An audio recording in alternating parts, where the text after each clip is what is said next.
हालांकि बहुत सारे लोगों ने जो है शुरू से ही इस बात का समर्थन किया है कि हम जो है वो कहीं ना कहीं हैंड सैनिटाइजर्स का इस्तेमाल ज़रूर किया करें। शुरू से जब कोविड की स्थिति थी भी नहीं, लेकिन अचानक इस स्थिति ने हम लोगों को अवेयर कर दिया कि अब ये तो आपके जीवन का एक अंग बन गया है।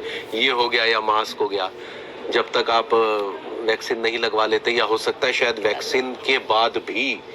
तो ऐसी स्थिति में ऐसी चीज़ों का लॉन्च होना, ये एक जेबी हैंड सैनिटाइज़र का लॉन्च होना, ये सभी के लिए एक बेहतर स्थिति में पहुंचाने का एक अच्छा मौका है। ऐसा होना चाहिए, ज़्यादा से ज़्यादा तादाद में ऐसी चीज़ें बननी चाहिए और इसका रेट भी फिक्स होना चाहिए, जिससे एक आम आदमी भी इसे बहुत बेहतर तरीके से इस्तेमाल कर सके, ज़्यादा से ज़्यादा तादाद में इस्तेमाल कर सके, क्योंकि ये चीज़ अब हमारे जीवन का हिस्सा है। हमने कभी नहीं सोचा था कि हम सैनिटाइजर अपनी जेब में रख के घूमेंगे और अब हम जाते हैं, जहां भी जाते हैं, थोड़ी थोड़ी देर के बाद ये अब हम तो है वो रिझाने के लिए दूसरों को वो परफ्यूम और वो रखते थे, अब ये रखना ज्यादा जरूरी है। अब भाभी जी के पास भी जाएंगे तो ये लेके जाएंगे, क्योंकि वो भी कहेगी दूर हटो जी। तो आपको पता है भाभी जी और उनके बीच में क्या आ गया है? सैनिटाइजर। तो हमारे और भाभी जी के बीच में भी अब ये आ गया है, क्योंकि वो परफ्यूम को इतना महत्व न देकर इसे ज्यादा महत्व दे रही है, और ये भी सस्ता नहीं है। ये भी कहना चाहूँगा कि जैसे आप एक नामी ग्रामी चेहरा हैं, सेलिब्रिटी, तो कितना जरूरी होता है सोशल अवेयरनेस क्रिएट करना, खासकर इस तरह के माहौल में तो बहुत जरूरी है। तो आप क्या कहना चाहेंगे इस बारे में? बिल्कुल अवेयरनेस बिल्कुल क्रिएट करनी चाहिए। हमारे जैसे लोगों को ज्यादा से ज्यादा तादाद में आगे आना चाहिए, और पारस जी और सर से परिचय में संजय जी से जैसे लोगों को आगे आना चाहिए और ज्यादा से ज्यादा प्रोत्साहन देना चाहिए, और बहुत सारे लोग देते भी हैं। एक्टर्स ज्यादा से ज्यादा तादाद में आगे आ रहे हैं, मैंने देखा है। अभी हम लोग तो आ रहे हैं, हमारी टीम भी आ रही है आगे। तो ये एक इनिशिएटिव है जो सोशल अवेयरनेस के लिए है, तो इसमें हिस्सा क्यों ना ले, जरूर लेना चाहिए, और एक्टर्स को तो बढ़ चढ़ के हिस्सा लेना चाहिए। जैसे आपको हम अपने ही बारे में बता रहे हैं कि जब ये स्वच्छ भारत अभियान शुरू किया था मोदी जी ने, तो उन्होंने हम एक्टर्स की ताकत को समझा था, आपको बताएं, क्योंकि उस समय भाभी जी घर पर लॉन्च हुआ था और बड़ा जबरदस्त इसका क्रेज हुआ था। तो उनका पर्सनल खत आज मेरे पास है कि अगर आप लोग, उनके ऑफिस से पर्सनल लेटर, प्राइम मिनिस्टर का लेटर, कि अगर आप जैसे लोग हमारे साथ जुड़ेंगे तो हम स्वच्छ भारत अभियान को जन जन तक पहुंचा सकते हैं। तो तब हमें हुआ था, जब हमारी अहमियत प्राइम मिनिस्टर समझ रहे हैं, तो क्यों ना हम इसका पॉजिटिव वे में इस्तेमाल करें। और ये भी है सर, टीवी पे आज इतने शोज आते हैं, आप जी घर पे ही शायद एक ऐसा शो है जो एक हल्का मनोरंजन देता है, हंसी। कितना जरूरी है एक मनोरंजन का, एक हंसी का माहौल होना चाहिए आज के दौर में? जी बहुत ज़रूरी है, क्योंकि एक स्टेज थी जब लोग बहुत ज़्यादा डिप्रेसिंग चीज़ें देखने लग गए थे, देखते भी हैं, आज भी देखते हैं, लेकिन ज़्यादा से ज़्यादा तादाद अब जो है कॉमेडी की तरफ बढ़ रही है, जहाँ तक देखा, क्योंकि लोग हंसना चाहते हैं। टेंशन भरी जिंदगी है, कोविड ने आकर वैसे ही आपको इस स्थिति में पहुंचा दिया है कि बहुत सारी चीज़ें बंद, लोगों के रोजगार चले गए हैं, बहुत बुरी स्टेट में है, धंधा पानी बहुत बुरी स्टेट में है। तो ऐसी स्थिति में एक पॉजिटिव एनर्जी का संचार करने के लिए कॉमेडी सीरियल्स होते हैं जो बहुत मदद करते हैं। मैं आपको एक बात और बता दूं कि बहुत सारे ऐसे पेशेंट्स हैं जिन्होंने मुझे हॉस्पिटल से फोन किया है, मेरी मम्मी बेड पर है sir, she is in ICU, please बात करो, और कैमरा में बात कर रहे हैं, बेटा तुम हमें हंसा रहे हो, तुम मुझे इस समय हंसा रहे हो, बस मेरे लिए इससे बड़ी कोई बात नहीं। तो आई फील सो गुड। मैंने कहा ईश्वर आपने ये मौका हमारे जैसी शख्सियत को दिया, जो कि एक छोटे से टाउन से हम उठकर आए थे, एक बम्बई जैसे महानगर में जो समुद्र है, हमारे जैसे पता नहीं 3650 लोग हैं यहाँ पर। वो तो मेरे पापा बोलते हैं ना कि नेम फेम मनी ये विधि हाथ, इसमें विधि का हाथ है, तो शायद विधि को ये मंजूर था। तो बहुत कम लोगों को पता है कि रेखा जी आपके साथ आए हैं, तो बहुत कम लोग होते हैं रियल वाइफ रेखा जी हैं। नहीं पता, रियल भाभी नहीं पता, किसको नहीं पता? एवरीबॉडी नोज दैट सबको पता। भाभी इंट्रोडक्शन देना चाहिए, बताना चाहिए आप। Everybody knows that she is real. नहीं तो ये रेखा गौड़ है, मेरी वाइफ है, और ये कैंसर रिसर्च इंस्टीट्यूट में साइंटिफिक असिस्टेंट थी। इनकी काफ़ी लंबी जर्नी रही है कैंसर पेशेंट्स के साथ, कैंसर की दुनिया में, कैंसर की रिसर्च को लेकर, जो लेटेस्ट रिसर्च चल रही है उनको लेकर। ये इंटरनेशनल फैकल्टी के साथ मिलकर पूरी दुनिया में कैंसर वर्कशॉप्स ऑर्गेनाइज करती हैं, जो इस समय कोविड की भेंट चढ़ी हुई है, लेकिन जल्दी ही फिर से ये शुरू Online कर कर रहे देंगी हैं ऑनलाइन। पूरा एक कर रहे हैं। फ्लो सिटोमेट्री नाम का एक सब्जेक्ट है जिसके साथ ये डील करती हैं। और तो हिंदुस्तान की एक बहुत बड़ी टीम के साथ ये उनके टच में है और वर्कशॉप्स ऑर्गेनाइज करती हैं। हमारी एक संस्था है ऑल इंडिया आर्टिस्ट एसोसिएशन, जिसकी स्थापना मेरे पापा ने शिमला में 1955 में किए थे। पारस जी जानते हैं, बलराज साहनी साहब के साथ मिलकर, प्रेम चोपड़ा साहब के साथ, क्योंकि शिमला गई थे, हम भी शिमला के हैं, तो उसका सारा कार्यभार अब हम देखते हैं, जिसके तहत हम all India drama competitions, drama festivals, dance festivals पूरे इंडिया में ऑर्गेनाइज करते हैं। उसका कार्यभार भी अब यही देखती हैं। क्योंकि मैंने VRS लिया है, वॉलंटरी रिटायरमेंट ले लिया है, तो अब कुछ ना कुछ तो करना पड़ेगा ना, क्योंकि इनको संभाल नहीं पा रही मैं, अभी भी भाभी के पीछे भाग रहे हैं। तो मैंने कहा चलो ठीक है, अब एसोसिएशन संभाल लूँ और अपना जो भी साइंटिफिक इवेंट चलता है मेरा वर्कशॉप वो संभाल लूँ, क्योंकि अदरवाइज तो अब मेरे पास आ गया है JB सैनिटाइजर, पीछा आओ फिश फिश फिश करते रहूँगी मैं।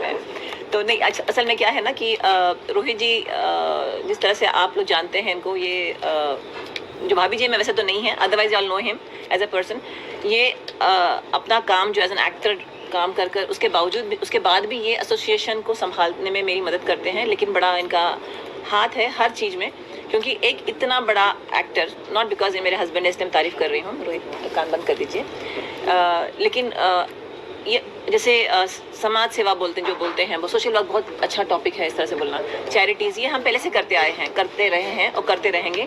तो हमने एक अवेयरनेस, जब कोरोना आया तब उसी वक्त हमने AI के थ्रू, हमारी एसोसिएशन के थ्रू हमने एक फिल्म बनाई थी, कोरोना से डरो ना, और दूसरी एक हमने गाना बनाया था, है ना, want to live free again. So ये हमने ऑलरेडी बना दिया उसी वक्त ही। और इसके बावजूद भी रोहित जी हमेशा, जैसे कहा ना, अवेयरनेस के लिए आप देखेंगे कि इन्होंने इतने सारे लोगों के साथ में कोलैबोरेट किया है पूरे 1.5 साल में।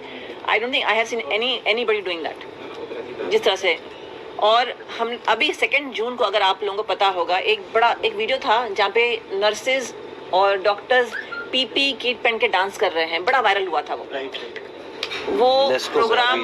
प्रोग्राम जो नेस्को में 2 जून को हुआ था, जो 1 साल नेस्को को पूरा हुआ था, वो प्रोग्राम भी हमारी एसोसिएशन ने ऑर्गेनाइज किया था विद माँ लटिया समाज, माँ वरदायनी समाज। तो वो प्रोग्राम हमने ऑर्गेनाइज किया था। और कोविड सेंटर में, नेस्को कोविड सेंटर जो जंबो सेंटर है इंडिया का, उस वार्ड में हम 11 लोग गए थे।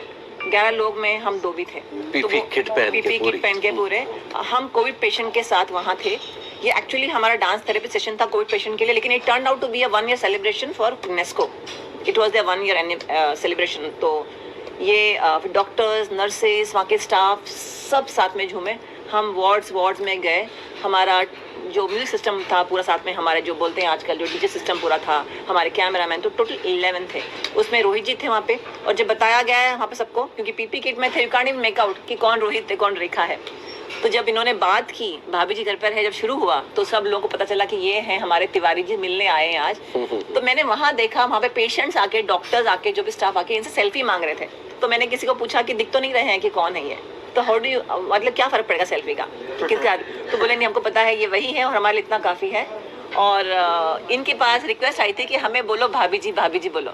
और रोहित जी वहाँ पे एक्चुअली मैं पेशेंट के साथ थे, and I am so proud of him कि वो हमने सोचा, हिम्मत की और ये हमारे साथ है। वरना आपको पता है कोविड सुनते से सब लोग पीछे भागते हैं। बट 2 जून का वाज आज। पारस जी से मेरी मित्रता हमारे सेट पर हुई थी। ये हमारे सेट पर आए थे और सोशल कॉज के लिए जो काम करते हैं, मैं इनसे बड़ा इम्प्रेस हुआ। मैंने कहा आप और क्या क्या करते हैं? तो इन्होंने एक लंबी फहरिस्त मुझे बताई, मैं ये करता हूँ और मैं यहाँ आपको बुलाया। हमें बहुत साथ दिया भैया ने। बेटी बचाओ का भी, हिमाचल के CM wants to honour him. अब वो टाइम ले रहे हैं हिमाचल के CM भी कि कब जाए। वो बातचीत भी हमारी चल रही है। तो इनके आने से फिर मुझे लगा कि हमें इनके साथ देना चाहिए। Thank you so much. तो संजय जी से मुलाकात यही हुई। तो ये इस कार्यक्रम में से हम यहाँ उपस्थित हुए। और पारस ने एक और कहा है कि वो ये सैनिटाइजर जो लॉन्च कर रहा है उसके, जो मुझे पता है, रोजी को पता भी होगा, कि वो एनजीओ से मिलके भी उनको सपोर्ट करेंगे, एनजीओ को देंगे, एनजीओ को देंगे, हाँ हॉस्पिटल्स को देंगे। सो ये एक सपोर्ट बहुत बहुत जरूरत है ये, तो ये बहुत अच्छी बात है। And so we are actually we are impressed and we feel हाँ, रियली, इस बात से वी यार रियली फील ग्रेट टू इतना ज्यादा तादाद में आप जा सके। हाँ जी, लोगों तक बहुत पहुंचे। फर्क पड़ेगा। Everybody is not able to purchase. नहीं नहीं, क्योंकि आते हैं रिक्वेस्ट ना पेशेंट्स को, हर एक को लगता है कि हमें एक कोई दे दे, क्योंकि ये हमारा एक्स्ट्रा एक्सपेंस हो गया हमारे डेली लाइफ में, सब इसको झेल नहीं पाते हैं। तो फारस जी आपसे चाहूँगा सर के बारे में क्या कहना चाहेंगे और उनके शो के बारे में आप कितना एंजॉय करते हैं? बहुत एंजॉय करते हैं, मेरा बेटा बहुत एंजॉय करता है, he is big fan of Tiwari ji. Sharma रहा है। हर वक्त सारा दिन मेरे मतलब फादर तो सारा दिन 24 घंटे लगा के भाभी जी घर पर है देखते रहते हैं। हम He's also- रिपीट भी 5, 6, 7 टाइम्स आराम से तब भी होता है रिपीट और चल फिर वही वाली हंसी हमारे फेस पे होती है जो फर्स्ट अगेन टाइम होती है। और बहुत भैया ने मेरा बेटी बचाओ बेटी पढ़ाओ जो है उसमें बहुत साथ दिया हमारा, लोगों तक मैसेज पहुंचाया कि क्यों मतलब बेटियां बेटों से कम नहीं है, इसमें बहुत मैसेज को आगे पहुंचाने में मदद करी। हमारी 2 बेटियां धन्यवाद हैं। कहना चाहूँगा। संजय जी अभी बताइए क्या कहना चाहेंगे, आप कैसा महसूस कर रहे हैं? ऑलरेडी आप लोगों से जैसा बात हुआ, और इस प्रोडक्ट को लेकर के मैं इतना एक्साइटेड हूँ कि मुझे लग रहा है अगले 3 महीने बाद हम आपसे दोबारा मिलेंगे और मास्क और बाकी वाह। चीज़ों को जो हम 1 by 1 लेकर के आ रहे हैं, मल्टीविटामिन्स। मल्टीविटामिन्स जो पारस जी ने बताया एनजीओ के थ्रू कॉस्ट टू कॉस्ट लोगों को देने की। इसके पहले भी मैंने बताया कि जो लोग एबल नहीं है कि हम इसे बाई कर पाएँ, हमारी टीम है ऑल ओवर इंडिया, जो जरूरतमंदों को हमारी कॉस्ट पे भी नहीं, फ्री ऑफ कॉस्ट ले जा करके अपनी इनकम से वो पैसे डिडक्ट आप कराते हैं। बिलीव करेंगे 100 रुपए के एमआरपी का ये सैनिटाइजर का मतलब कॉस्टिंग एक्चुअल कितना होता है? Actual cost is 13 rupees. 100 रुपए का एमआरपी 13 रुपए में तैयार हो जाता है, और वो भी हाई क्वालिटी का sanitiser. I know this because हम जब लैब में काम, हम तो लैब में काम करते रहे हैं, तो ये हम बकायदा जो है ना इसमें होता है 70% इथेनॉल, और अब कैसे ये हम खुद बनाते थे और ये लीटर में बनाते थे, मैं बनाती थी। और मुझे पता है सैनिटाइजर क्या होता है, क्योंकि हम कल्चर वर्क जो करते हैं, आपने real time PCR, RT-PCR, ICMR सब सुना है ना, ये सब हमने साथ में काम किया है ICMR के प्रोजेक्ट और फंड्स में। तो ये ऐसे बनता है जो कह रहा है ना पारस, एक्चुअली में। बट जैसे जब क्वालिटी लेकिन अच्छी, कहीं मार्केट में सैनिटाइजर आते हैं आप मतलब मार्केट में बहुत महंगा है। लेकिन आप ये लगा के देखिए मार्केट में आया जो